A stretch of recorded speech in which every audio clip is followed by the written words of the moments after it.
Welcome to the Fashion Department, a podcast that will explore the world of fashion and how it informs all aspects of life, from dress and lifestyle to food and travel. And now, let me introduce you to your fabulous host, Tina Bercoli, a Greenwich, Connecticut-based wardrobe stylist and radio show personality with over 20 years in the fashion industry. Tina will share her take on style, trends, the business of fashion, and on being grateful. And now, here's your host. Hello, fashion friends. Welcome to the Fashion Department. My guest today is a Dallas-based stylist, personal shopper, luxury item extraordinaire, Miss Kendra Shea. Welcome to the Fashion Department, Kendra. Hi, I'm so happy to be here. Kendra is a dear friend of mine that works in the industry. She has worked, you're what I call an OG of the business, like myself. Yes. We kind of worked our way up and become experts in our industry for sure. And I feel like, you started just like me. We started at the bottom many moons ago. You started at Abercrombie and Fitch. I'm guessing when you were in high school, right? High school. Or college? Oh my gosh. 17, right when I was allowed to work. I was like, all right, Abercrombie, here we go. Yep, because you probably loved fashion already, and we loved getting our little, probably at the time, minimum wage, let's not say what that was, but minimum wage check, and spent it all on clothes again. Once we, I basically was just keep it and open my tab so I can just spend it here at the store. Right, it ends up being like credit for yourself. I know, I did the same thing. I was a Gap girl, so we're sisters, yeah.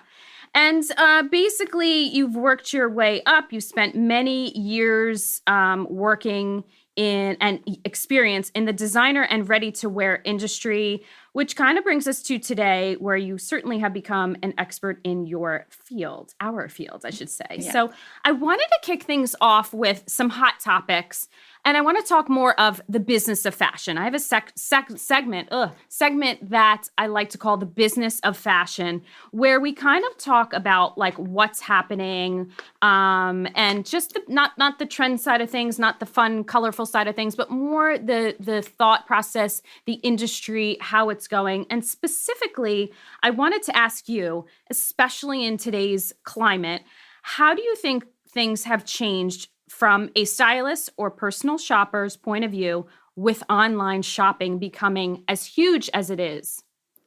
It's definitely become much larger than, I guess you would say, like a client or a shopper going into like the brick and mortar stores, especially after COVID. I think, everyone was at home for such a long time that it was just so much easier and convenient to be shopping online.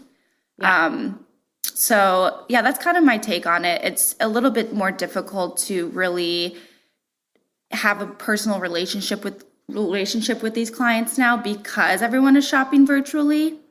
Yeah. But just with like the relationships that I have and that you have too, we like to go into the stores and be one-on-one with like the people that we know within these brick and mortar stores. So, I mean, it's definitely changing. I think it's going to continue to change, but you just got to roll with the punches. Yeah. I would strongly agree. I mean, we talk about this a lot in, whether I'm with one-on-one with a client or with a peer, and I feel like I don't love it. I'm always honest. I'm like, well, I don't love it, and it's not so much because it hurts my business, because my business is very specific. Being a stylist, a personal stylist, it's a luxury service, right? So it's not for everyone. However, I feel like now it's become so watered down, and with e-commerce becoming what it is today, yes, the convenience factor is great. Listen, I shop online way more than I used to. I used to be so anti-online. Same. So for convenience for certain specific things, I need a white tee in a size small from, wherever, J. Crew or whatever it is. Yes, I like it. But then when we get into the unique pieces, certain things, the whole like buying two sizes and returning one because you don't know your size, or the whole just buying it and then you get it, it's not what you thought. I think that is a huge waste of time. Absolutely. And I just think it's like, I don't get it why people are willing to, I think they think that's more convenient to like send stuff back and forth, like return and then buy again. And I'm like, but don't you want it now? Aren't you like instant gratification? Instant gratification, I know. Yeah. I definitely miss like going into the stores and trying things on and not having to be like, okay, I'm going to order this. Like, is it going to work? Is it not going to work? If I'm buying it for an event, then you're kind of stuck. Then you're like, oh, I should have went to the mall. Yeah, exactly. For me, there's way more cons than pros to online shopping. And I'm not just saying that because I'm a stylist, and I really mean it as a consumer. Pretend I don't do what I do. I would feel the same way. I can't stand sending stuff back. Right. Even if I'm scheduling the guy to come to my house where I don't have to actually go anywhere, which I don't do, by the way, anyway. I find that a huge inconvenience to drive somewhere and return it. Now you're disappointed and you don't have the item. I just think it's a huge waste of time. Mm-hmm. I like you. I'd rather like go to the store. And then there's the whole point of the relationship with the people in the store, the salespeople, the vibe, the energy, the colors, the merchandising. I mean, we didn't even get into that. But I wanted to ask you, what do you think the best thing is about using a personal stylist? And we kind of started to lead into that anyway. Yes. The best thing about using a personal stylist, I think, is we are out shopping the stores, in the boutiques all the time. So we know what's coming in, maybe what store is getting their shipment on what day. I mean, for me, let's say Zara, and I know you know this too, they get their shipments like on Tuesday or Wednesday. So we're in there right when they open. We know it's going to be, you know, hot for like the summer or whatever. So some people, you know, they don't know exactly what the trend is or what's going to be available right when they want it. And I think by using a personal shopper, you know, we have our, you know, our pulse on what's happening at all times because we're out shopping all the time. I mean, you're in the city all the time. Here in Dallas, you know, I go to Highland Park Village and shop all the stores and see what's new. So that's definitely an advantage of having a personal shopper. We're just more organized. Yeah. More intentional with our shopping. Yeah, time. I think it's time. We're time sensitive with everything. So it's good because we obviously can save the client's time. That's one of the things that we do. Yep. And you're right. We kind of know what's coming in, not just both from being there, physically being in store, but also with the relationships of people that we have. Like if we go to Fashion Week, we know 6 months from now what's coming into stores. I always talk about, and you know this, I'm a big fan of Alice and Olivia, the contemporary brand. So that's one of the shows I always go to every season. I take pictures, I photograph stuff, I archive stuff, I put things in folders. I know what's coming 6 months before it's coming. So Right. if a client is like, geez, I'm looking for, you know, a dress to wear to a wedding in May in pink, I already know, like, scan through my brain, like, which brand has something that would be not just pink, but like her style and her price point.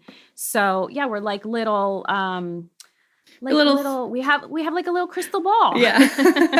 Little fortune tellers of fashion. Yes.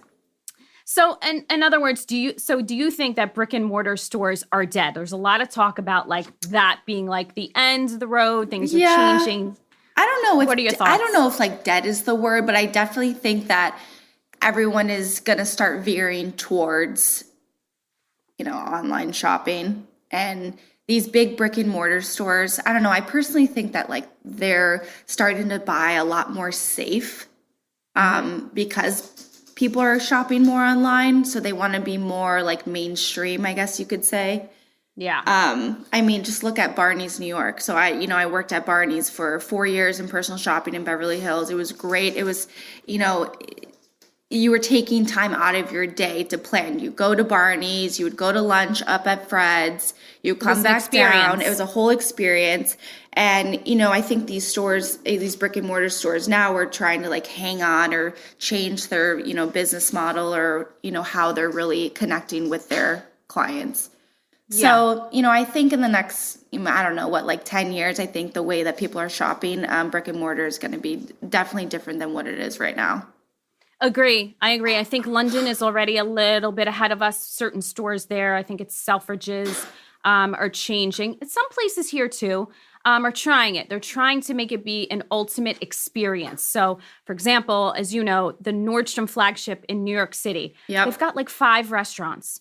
They've got a bar, an alcoholic bar in the shoe department. Yeah. I mean, it's about, feeding you and giving you beverages. Yeah, so you can just stay there all day and just shop and go. You're like, okay, I'm going to try this shoe on. I'm going to go get a drink at the bar. I'm going to go, have lunch with my girlfriends or whoever, and then I'm going to come back down and maybe had another glass of champagne, and I'm going to buy that shoe now, which I probably didn't think I was going to buy, when I was trying it on in the first place. But yeah, it's definitely like a whole experience. And I know, unfortunately, like the Neiman Marcus and Hudson Yards closed down, but that was like a whole big thing too. You could go run down to Milos and have lunch and go back to Neiman, Yeah, so. I agree. I think that, that's the way it seems like, and I think we're going to go more and more towards that way of having a shopping experience and something for everyone. They'll have a kids section or something to do for them, and a lot more installations, a lot more special pop-up shops in stores. So, and I think that's so exciting, just like the pop-up shops, the stores. It's like, okay,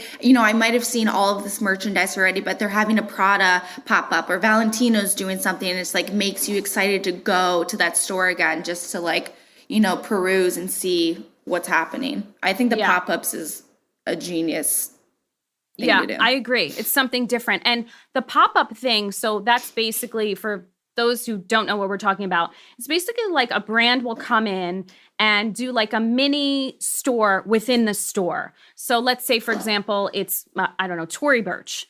Maybe she's not in a certain store. She's pretty much everywhere. But let's say she's not in a department store. She'll set up a little mini store, like a little vignette inside of another store for an extended amount of time. Or they'll do, maybe it's a brand that isn't as big as Tory Burch, and they'll rent space somewhere, let's say in Manhattan or somewhere. They'll rent an empty space, an empty store for a period of time. It could be 2 weeks, it could be 2 months, and they'll just they'll market it, and they'll say like, okay, we're here for this. It's kind of like a test, but it's fun because it's there and then it goes. And they are testing a certain area to see how the consumer responds. So that's a pop-up. It literally is like a store that pops up somewhere and then it goes away. So I agree with you.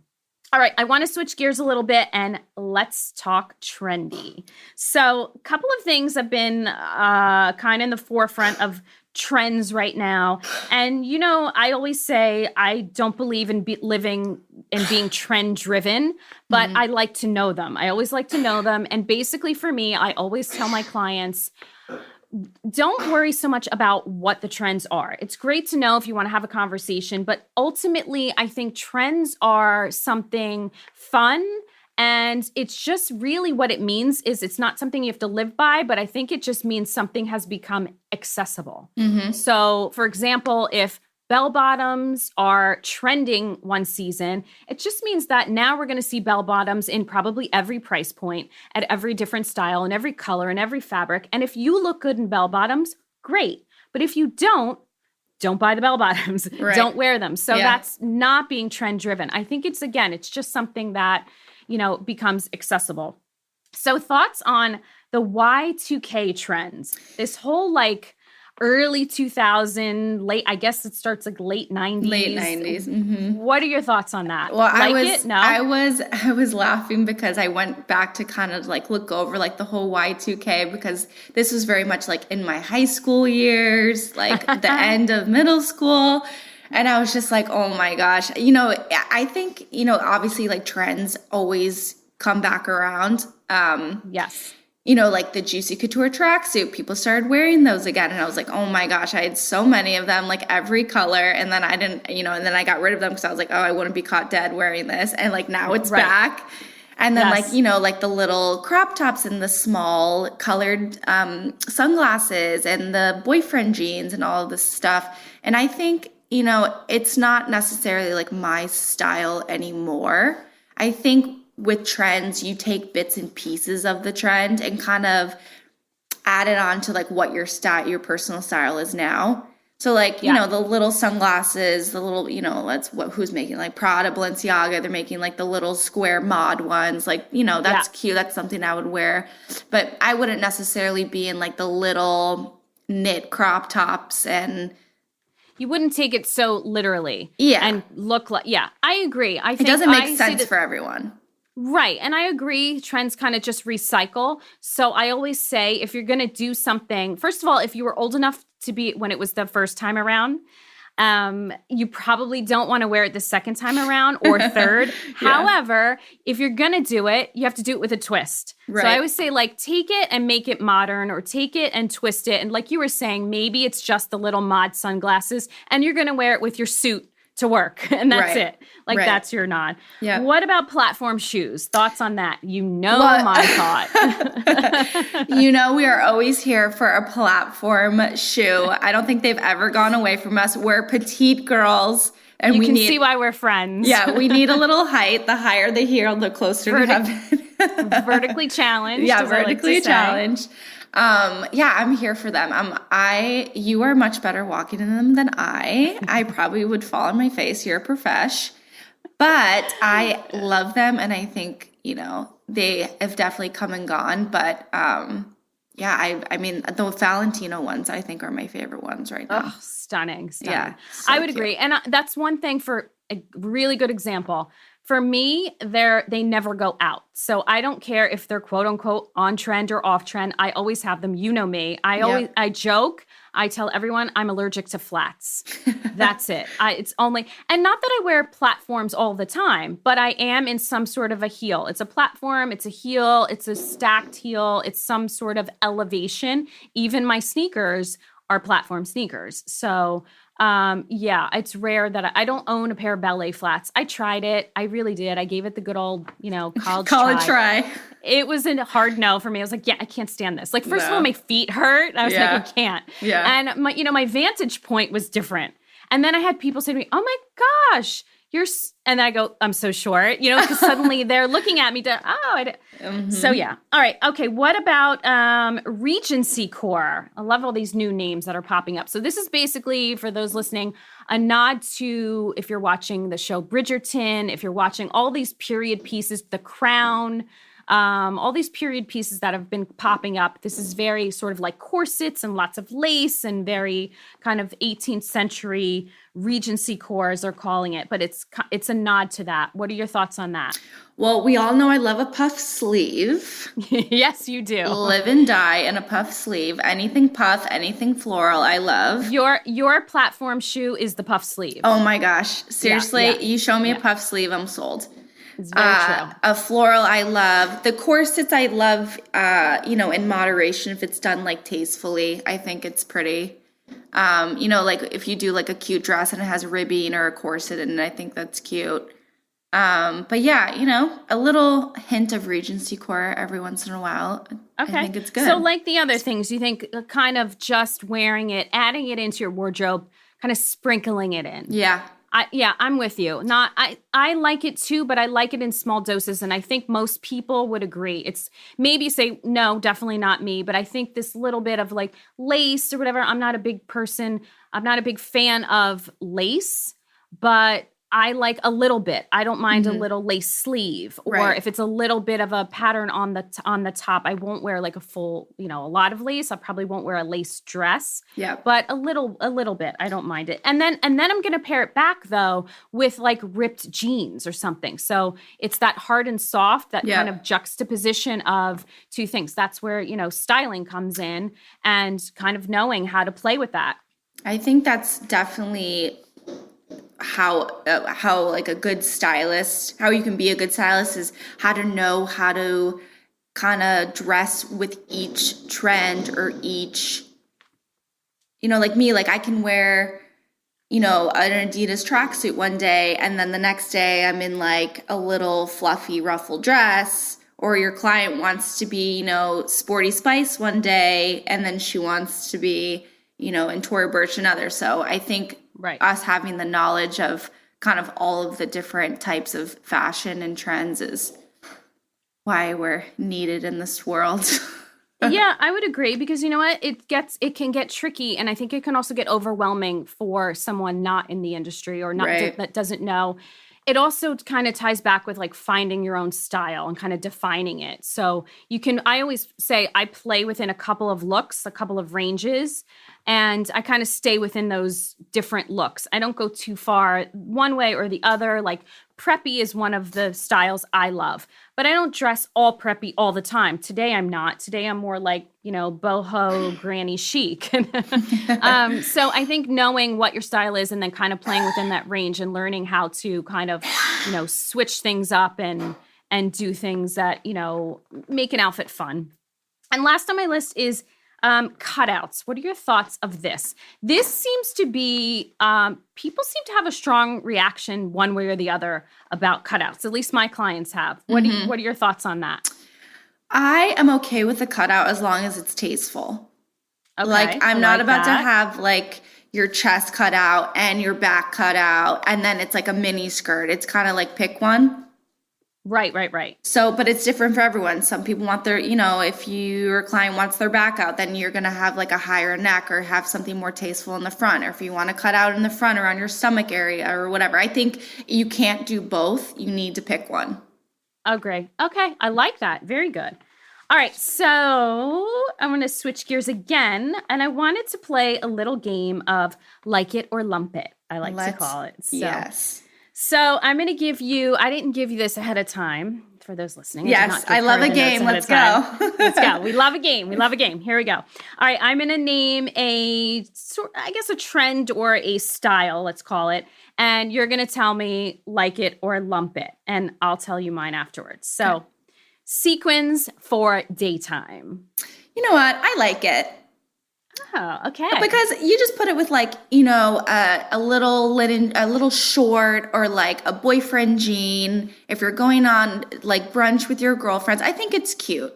If it's not too much, it's like just no Vegas sequins. Have like a tasteful sequin. I think it's cute. Okay, I like it. I like it. No Vegas for sequins. Yeah. I like it too. And I agree with you. I always think back to J. Crew when Jenna Lyons was in charge there. And she really kind of fired up that trend of wearing sequins for day. Suddenly, J. Crew was showing lots of sequin pencil skirts, worn with a denim shirt, sleeves rolled up. Yeah, I'm into it. I love that look. I'm into it too. I will do a daytime. I'll do sequin any time of the day. Mm-hmm. I would wear sequin pajamas if it didn't scratch, my legs up or my dogs. Yeah. But yeah, I do like mixing. Again, it goes back to that like hard and soft, wearing sequins with something really casual, like almost like a jogger or a denim skirt or a denim shirt or a casual sequin blazer over a t-shirt. I love that look. I think it's great. And by the way, it gives your outfit visual interest. So, all right, next up is like it or lump it, cat suits. I say lump it. I don't know. They're kind of like, eh. Yeah. I don't think they're very flattering. I think they should stay as like underpinnings or shapewear. I don't know. Yeah. I agree with you 100%. Lump it. First of all, the category, the percentage of people that can wear this and look good is very small. Very small. Like, not everyone looks like Kendall Jenner. I mean, come on. Most people don't. I would agree. I don't like it. So Kardashians, stop wearing it because, that's where most people get their fashion news. Yeah. I don't like it at all. I think it should, by the way, where did that come from? That came from the dance world, and that's where it should live. With dancers. Let Britney Spears have her catsuit moment and let's move it along. And Beyonce can even have hers. She's, a different figure, but she's an entertainer. So I get it. On stage with the boots and the hair, yeah, it's going to look great. Agree. So no to catsuits. Tina, no catsuits to dinner? No, not even with a sparkly blazer, a sequin blazer. Okay.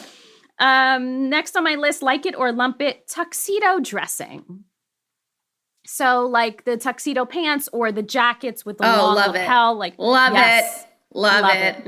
Like we are Ralph girls. Love a tuxedo. We do. All right. Next on my list, like it or lump it, feathers on anything.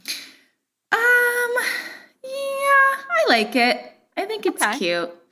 It's cute. I like it on like a little skirt or a little bit embellishment. Yeah, I like it. Right? Yeah. I saw a quick story. I saw a shirt. I don't remember where it was, but I remember seeing it. It was pretty expensive store, and it was just a white button-down shirt, and it had some like feathers on the sleeve. And then I went to an event, and my girlfriend walked in, and she was in a white shirt with feathers on the sleeve. It wasn't the same white shirt, but it looked, I thought, oh my gosh, I said, I love this. And she basically said the same thing. She went somewhere, she saw a different shirt. It was a shirt with feathers along the sleeve, and she thought, I can do that myself. Went home, she bought a shirt. I think she said it was from Zara, and she had a little boa. She kind of cut it up, and you have to sew a little bit. And she kind of stitched it along around her wrists. And that's it. It was just at the cuff. Just a little bit of feathers, very small detail, nothing extravagant. She didn't look like Zsa Zsa Gabor, but she looked great. And I was like, and it was just on a white shirt. It's fun. So, it's fun. Yeah, I would agree. Okay, like it or lump it, micro minis. Micro, no. You know. No. Let's go back to my Abercrombie days, okay? Where we had the micro mini, the micro denim minis. Like, it's good if you're like in high school, I guess, but older than that, absolutely not. Get rid of them. Britney Spears video, Hit Me Baby One More Time. That's it. All right. And last on my list, head to toe neon, like it or lump it. You know who I'm thinking of? I'm thinking of Kim Kardashian in Balenciaga with that hot pink. She was in head to toe. Ooh. I guess lump it. Yeah, lump it. Agree. It's a lot. Too much. It's a lot. Too much for anyone, by the way. I don't want to diss Kim K. She's a public figure and she's got to do what she's got to do. However, for everyday gals like you and I would say no. So lump it. Lump it. All right, so that'll pretty much do it. Every episode, Kendra, I like to end the show with a stylist tip of the day to give to our listeners. And let's hear your stylist tip of the day. So my stylist tip would be to always dress for your body and to always do a high-low. Like, I love to do a Zara outfit with a high-end bag. I just think it's easy to maintain, and it's just a good way to shop. It's affordable. So you're saying high-low, meaning one piece, a little bit more higher price point, whatever your budget is, the higher end of your budget, and then the other piece is low. So the whole outfit low or the whole outfit high? How would you kind of divide that up? I would say, I mean, for me, I like to do maybe a lower outfit and have a really great shoe. Like a fabulous shoe or a fabulous bag that, maybe I saved up for, or, it was something that like went down the runway this last season, something like that. That's how I would dress. Okay. So one investment piece. Yes. Okay. All right. And my stylist tip of the day is all about snap-on clip earrings. So the clip earrings that probably your grandma used to wear that I find are really difficult to wear because they hurt my ears, but I love them. Take them and snap that onto a plain dress up at the collar or on a plain shoe for a little instant makeover. Extra points if the clip-on earrings are vintage. It love that. It lives a little makeover to I your shoe love or your a dress. vintage earring. All right. Well, thanks so much for joining us, Kendra. Thank you for having me. Come back and visit us. It's been so fun. We'll chat soon. Okay. Bye. Bye.